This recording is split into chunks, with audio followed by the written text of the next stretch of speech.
Maayong adlaw mga kasaka, bagong adlaw, bagong blessing na sadta. Sa karong adlaw, ting harvest man sa tuang okra. Ato ang harbison mga kasaka kung pila ba ka kilo ang maharbis karon. Jackie og si Ninyo.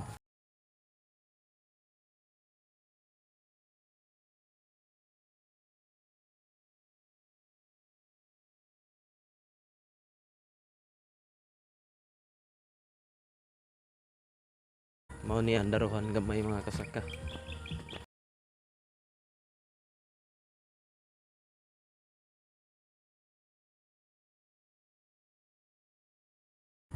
Tamnanan para next batch tamnan tog okra mga kasaka.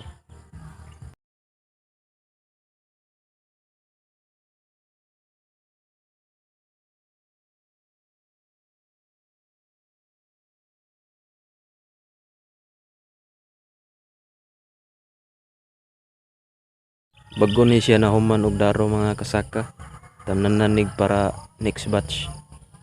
Okra gyapon ang itanom ani para continue ang pagharvest sa to okra, dili ta mabutlan og okra, daghan makakaon sa tuang okra.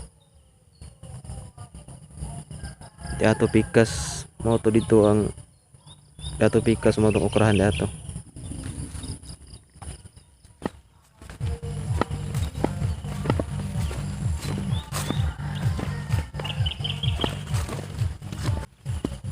Di ari pikas libon pa kini siya mga kasaka.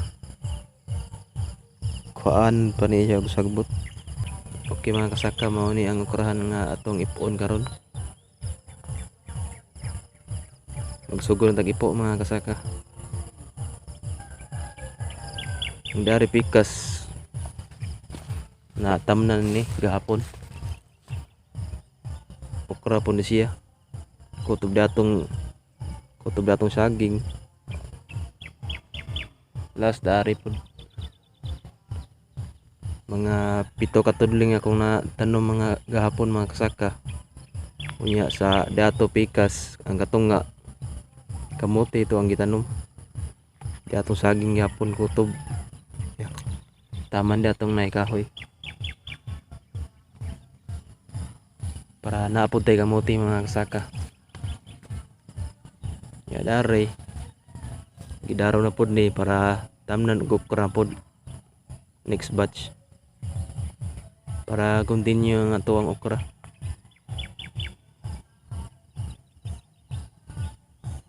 Dato pikas area. Daruhon nun sa to para okra gyapon nato ang itanom.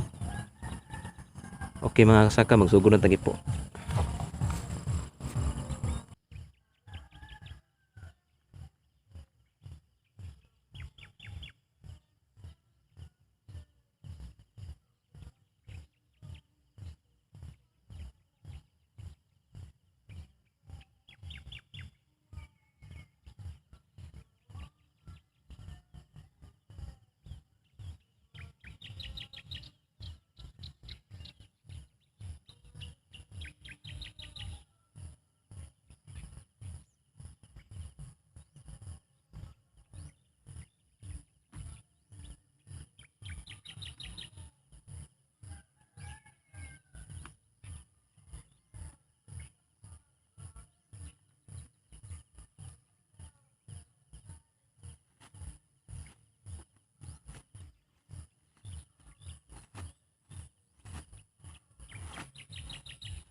Okay mga kasaka, naon na siya pag-ipo mga kasaka.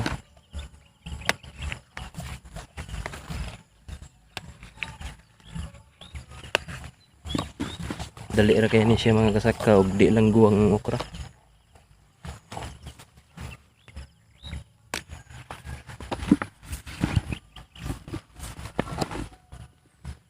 Balion na siya mga kasaka na raw.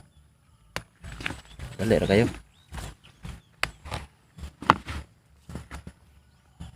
Kita ang kanang pwede na madana sa kilo mga kasaka. Dali ra kayo mga kasaka. Kaysa guwang imong ipon, gahi na siya mabalik mga kasaka. Kaya niyo. Hindot kayo, dagko kayo.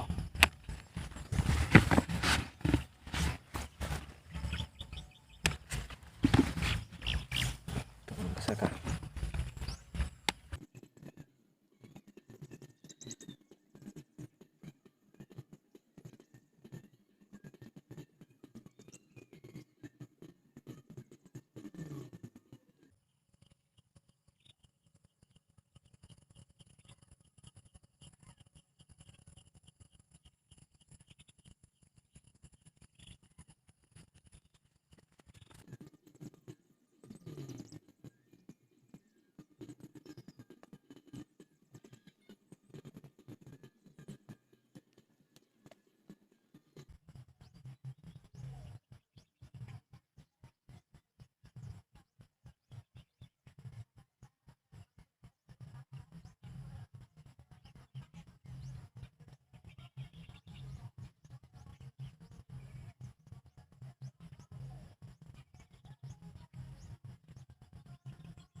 Okay mga kasaka, humanatag pangipo or pang-harvest.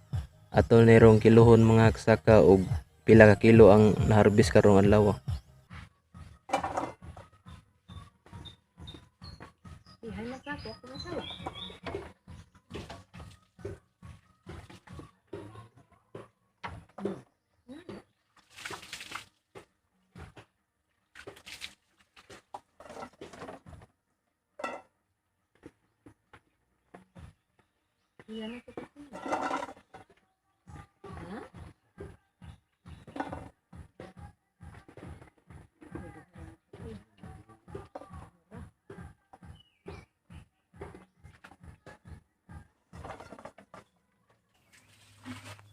Okay mga kasaka, nakakuha ra karon og 20 ka kilos sa ato ang okra for the 7 harvest.